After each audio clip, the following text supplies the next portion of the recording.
Hoje nós vamos resolver o problema 64 do capítulo 5 do Halliday volume 1.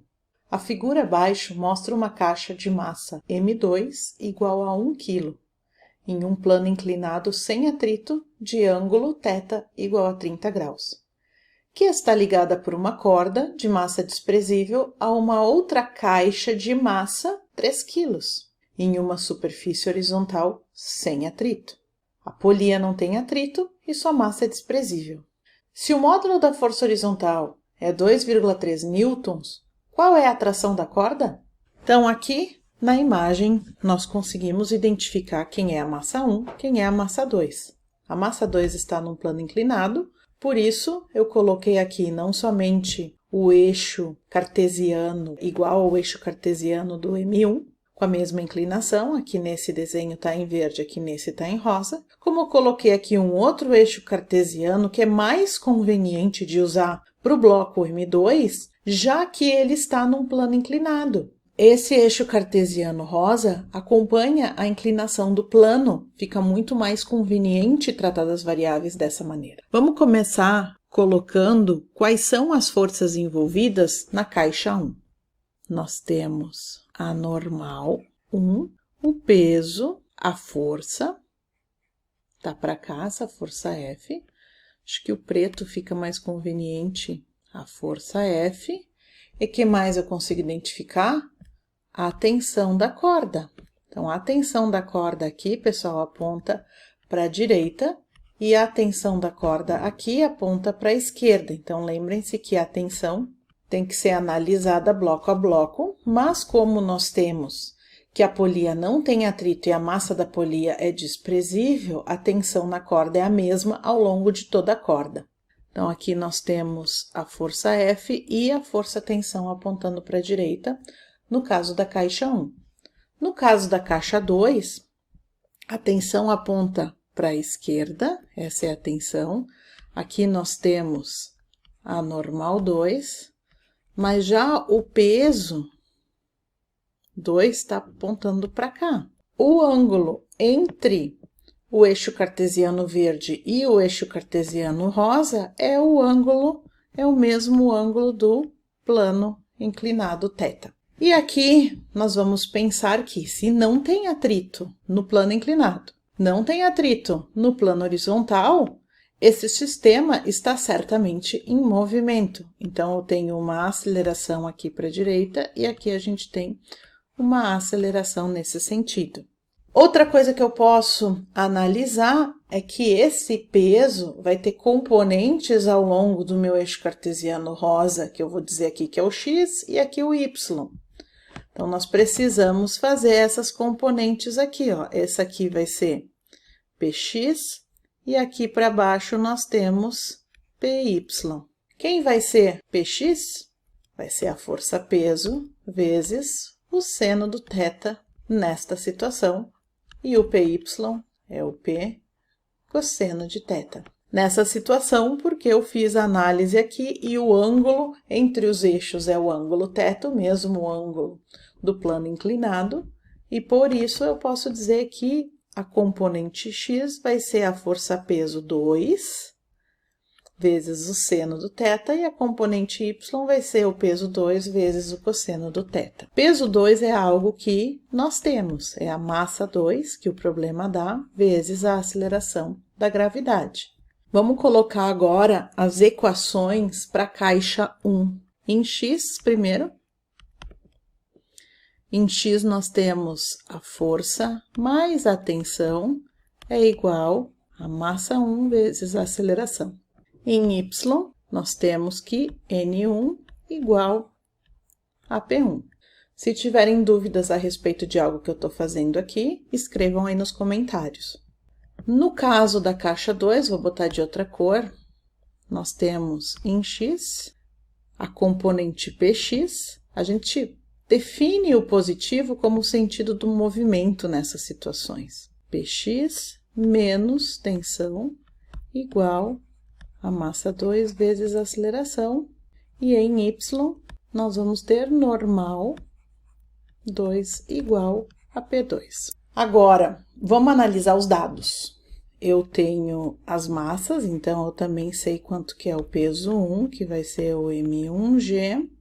Tem as massas M1 e M2, a tensão eu não tenho. A normal nós temos, porque nós temos os pesos, é igual aos pesos. Me falta então a tensão e a aceleração.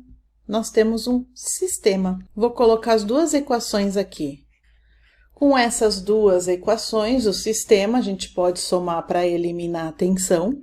Isso vai ficar força mais P2 seno do θ, o F nós também temos, igual ao M1 mais M2, a aceleração. Eu quero saber quanto vale a aceleração. F é 2,3. P2, vamos ver aqui quanto que vale a massa 2. 1.